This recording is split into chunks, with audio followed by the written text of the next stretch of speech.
Welcome to the Craig and Greg Show, presented by Maximize Leadership. Now, here are Craig Owens and Greg Harris. Hey, welcome back to another episode of the Craig and Greg Show. I'm Craig. This is Greg. You know, we use a lot of different analogies to talk to you about your leadership because there's just so many different facets of the leader's life that are important. And Greg, one of the things that I don't think we've ever touched on this before, is the idea of a leader as a gardener, cultivating the environment, creating the environment. And I was talking to my wife about this, and so she's kind of rolling her eyes a little bit because you know how some people have a green thumb.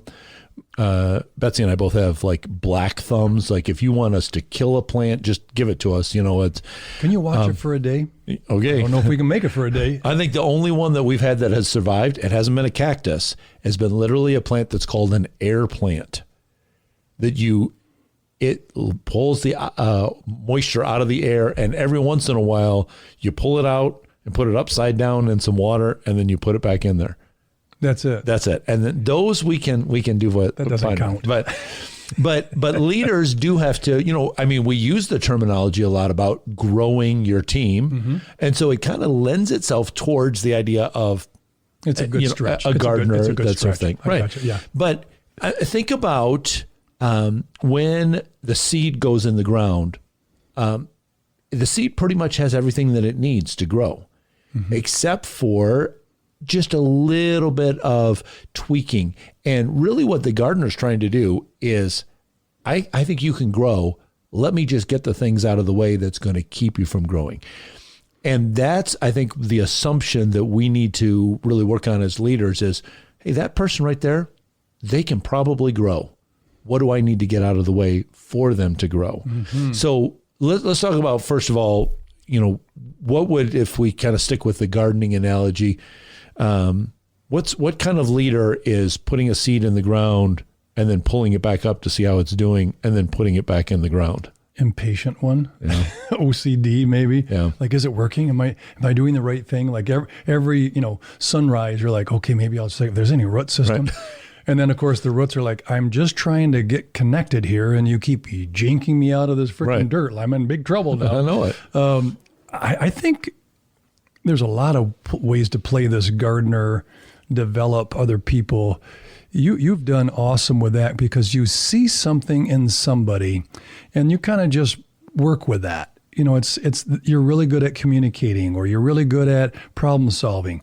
Oh, it just makes me so nervous. Well, what do you think we should do here? And then you let them do it, and they're like, yeah, I guess I am. The aha, you've had a lot of those with people that you picked and found, right? What do you think it is that people need most from the gardener?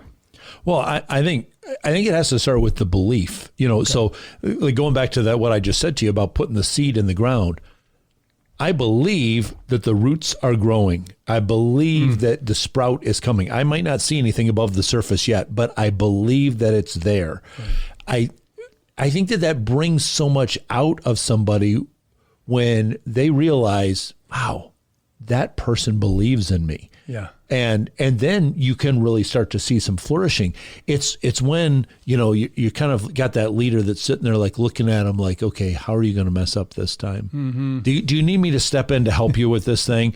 And that's like digging the seed up again. Did you know who I used to? When I'm just, you know, when you say, do you need my help on here? That's like digging the seed up to look at it and say, hey, what can I do to help you? Right.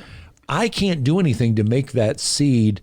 It's gonna do its thing. The root's gonna go. The sprout's gonna come up. I have to believe that that's going to take place. I can't keep like stepping in. Hey, what about this? Are you doing this? Or, let them grow. What if the person doesn't have the same belief that you do in them? Yeah. That's I found that a lot. You did. Yeah. There's a lot of people. Don't say the name. Don't say the name. A lot of people that, you know, I believe, I don't think I can. No, I really think that you can. No, and that's why I learned to ask the question, will they grow? And can they grow? And the can they grow is really, I see the potential in there, but will they?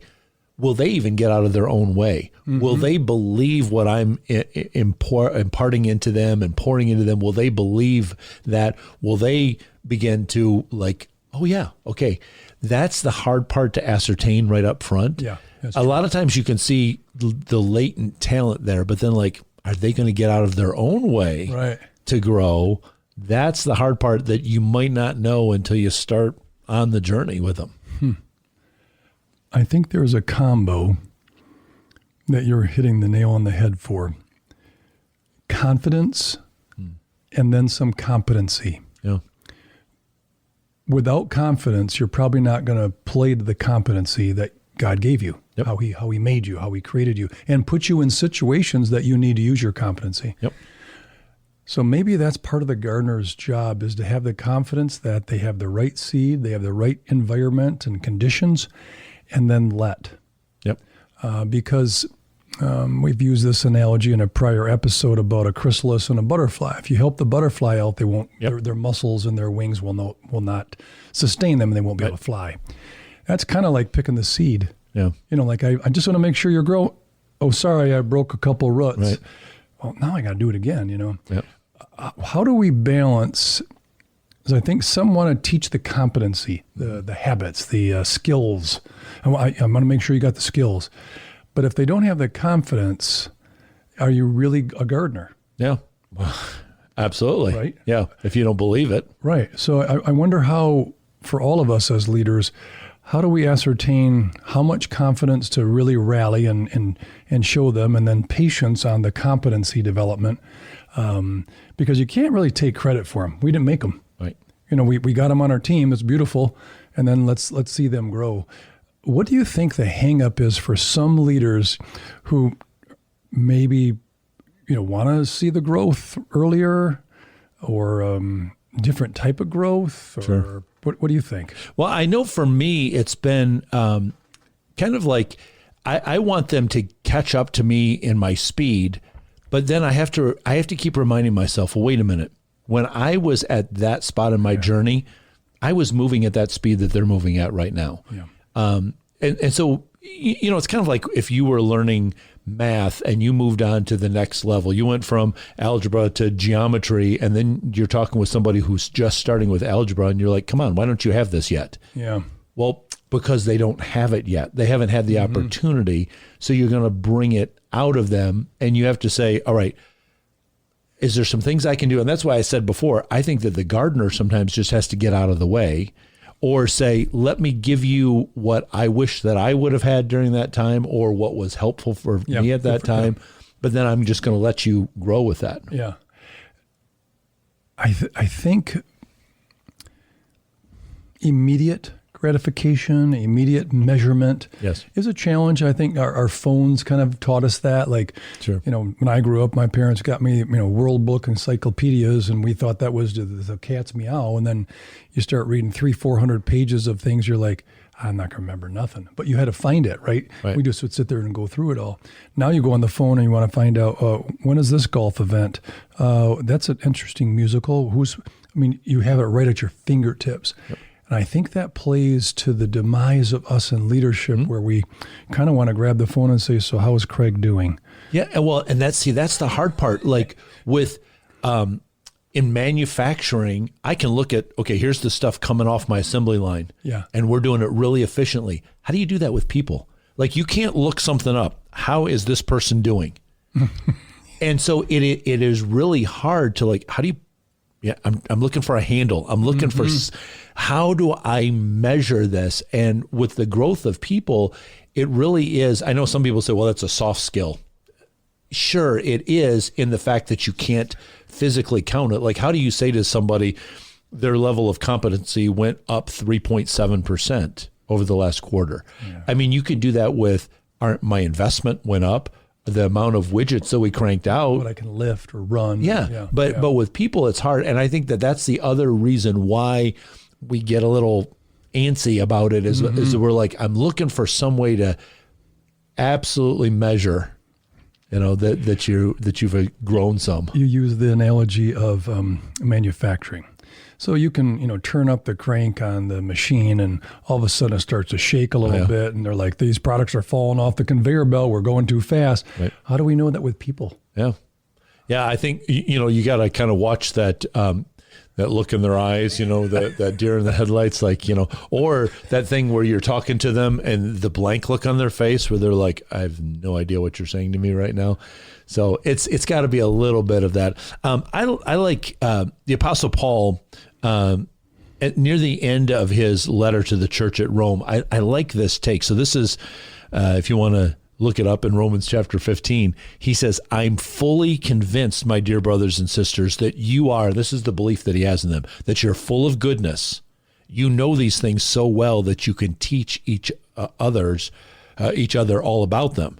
Okay, so there's his confidence. But then he says, even so, I've been bold enough to write about some of these points, knowing that all you need is this reminder. And I love that belief that he has in the people, like, you are really good at this, but let me just step in here just to remind you of something. Let me encourage you. Let me just tweak something here. But I want to stay out of the way and let you grow because I know that you can do it. But you go back, now that's chapter 15 of a 16-chapter book. The previous 14 chapters are a lot of reminders. Let me remind you, here's what we need to know. I think that's what we need to do as leaders is like, let me give you the stuff that you need to grow. I believe that you can receive it. Where do I need to step in to help remind you of this, but not rush them through the process? I wonder for those who have been encouraged, like Paul speaking of in the Bible, there's a belief system that sort of sets an expectation, right? Like, well, he believes I can do this, so maybe I can. Yep. Versus, hey, you guys figure it out. That's a little scarier for the seed, right? The gardener's like, well, I still got to make sure you're growing. I'm doing the right things. How do we go from the belief to maybe understanding our seed, our people? Well, let me ask you this way. Have you ever been around somebody who, even though they said the words to you, you knew that they didn't really think very highly of you? Mm-hmm. Mm-hmm. You can say, even though their words were like, Greg, man, what a solid guy. So glad to have you on our team. Boy, I don't know how we do it without you. You're like, but you're sitting there looking at him going, those are all lies, because I know you don't really think that about me. I think that that's where it has to start, is in a leader's heart. Like, is this like what Paul said here? I'm fully convinced. Sincere. Right. Do I really honestly believe that about my people? Or am I like sitting there going, all right, I guess I got to go, deal with these numbskulls again. If that's what your attitude is, I promise you that the people are going to hear that. Yeah. But even if you're not super eloquent with your words, if you are sincerely believing the best for those people, I think that comes through, and they naturally will gravitate to you, and like you said, they'll begin to believe it. Wow, he said that about me, and I know he really cares about me. I don't think that he's saying that just to say it. He must really believe it. I have been around a person who was in a leadership role who would say things publicly. But then privately, you're like, he really didn't believe he doesn't believe in me. Right. Or he doesn't believe we're going to get this done, or he doubts, or he's a negative Nelly, whatever. But publicly, you get him behind the lectern and the microphone, and they're talking big. Yeah. But is it real? Yeah. And I think that's where we get caught as leaders. Like, you better be consistent. Yep. Where you give them something simple and you're, that's good job. Yeah. Give them something hard. You're like, well, see if he can do this one. Right. And that's not fair. But I think the public versus the private. So one-on-one, how do you do that as a leader, making sure they match or they jive together? So publicly we can say things, whether it's a memo to a bunch of people in our organization, right. And then one-on-one, does it match? Right. How do we do that? Well, not to, I'm going to quote you, that when in a upcoming book that you have, I don't know, can we say the title yet? Sure. Okay, so we've got you've got a sales book coming out, and I don't know if I want to give away all of the title and everything. Don't do it. It's a really good book, so just stay tuned here. But one of the things that you talked about in the book is working with your team, that when there was bad news or there was something coming down, that you said, I'm going to stand out front and I'm going to take this. And when there was praise to come towards your team, you said, I'm going to stand in the back and let the team get the praise. Yeah. Excellent. Yeah. High five on that one. I think the challenge for leaders might be what's their capacity? How are they doing? You know, Yep. Are they weary? Are they stressed? Are they, but I think for when something happens good, and the team was a part of it, not playing games, but if the team was a part of it, they should receive that call, or they should get that gift, or they should receive that thank you note that someone sent me. But that's not really, it's for the team. Right. And if there's a problem, something you got to fix, maybe a issue that you got to deal with, it's not going to be very fun. You don't delegate that to other people. You do it yourself. Right. This is your team. You put the shield on and go into battle. Yep. That's just how I did it for, a long time. And I think my teammates appreciated it. Yes. And they got the kudos, directly from, I said, don't tell me, client. I want you to call my teammate who helped me do this. Yep. And they're like, really? I said, well, you can have access to them. They access you for help. Right. And it really does make a difference, Craig. I think you've done that well in different positions, God's put you in, where you knew something a little more about that person, right. And then you're like, I think they can do the public addressment. They can write the memo to the families, or they can do this to the clients, and you give them permission to shine. Well, and I think one of the things that really helps too is when the praise. I want that to be public. I'm gonna praise one of my teammates in front of their peers. Love that. But if I have to address something with them, I got to polish the silver a little bit. I got to remind them of something. I'm going to do that one-on-one. Yep. Nobody else needs to be around for that. I've got one leader that I've done some work with that she has a tendency to, if she wants to address something that needs to be taken care of with like one or two of the people on the team, she waits until a staff meeting and addresses the whole team as though all of the people on the team are doing it. But everybody in the room knows the two or three that are the real culprits, except for what happens to everybody else in the room as they feel about this big. Even though, I might not be the one that was the culprit, the fact that the leader's standing up there telling me, all of you people need to be aware of this, I'm sitting there going, oh, man. So I think we got to be very careful about that, because that is definitely putting something in the way of the seed being able to grow. That's an obstacle. Yeah. So we have to say, all right, listen, like Paul said in that part that I just read, I believe that you can grow, but there are some things that I just need to remind you of. You already know these. Let me just remind you of them. And I have a hunch that, because we know some of the letters in the Bible that Paul wrote to the whole church, and some of them that he just wrote to individuals. And the ones in the individuals, he gets a little bit more specific on some of the things, because he's writing just to that one person. Hey, and he'll even tell them in that letter, man, you are such a stand-up person. You're such a stand-up guy. You've been there for me. But I need to point something out to you. And he gets into it a little bit more. That's, I think, where the leader really has to start with themselves, of saying, okay, is this the right place for me to address this? Is the right time for me to address this? Does this even need to be addressed like this? Or is there a different way to do it? But have the guts to do it one-on-one if you need to, not standing up in front of the whole group when nobody has a chance for any feedback. True. Or trying to explain themselves, or even saying, oh, I didn't even know that I was doing that. Now you've made everybody on the team, you've diminished all of them. What is one habit, maybe not the best one, for the gardener to avoid suppressing confidence in other people who really aren't part of the point? So it could be a passive aggressive, or, just like a blanket statement. What should we do as a leader in making sure we don't fall in that trap of just everyone runs laps because, one person was late for practice kind of a thing, right? Oh, yeah. So Have you done that? I have been late to practice and my teammates weren't super with me, but I would say more often it was other people. I'm like, oh, I'm not out of shape. Yeah. So coaches have variety of gardeners. I know. Variety. So one of my coaches actually was like, all right, the whole team runs while the person who messed up watches it. Oh, that was tough. Yeah. And that guy was like, no, I'll run.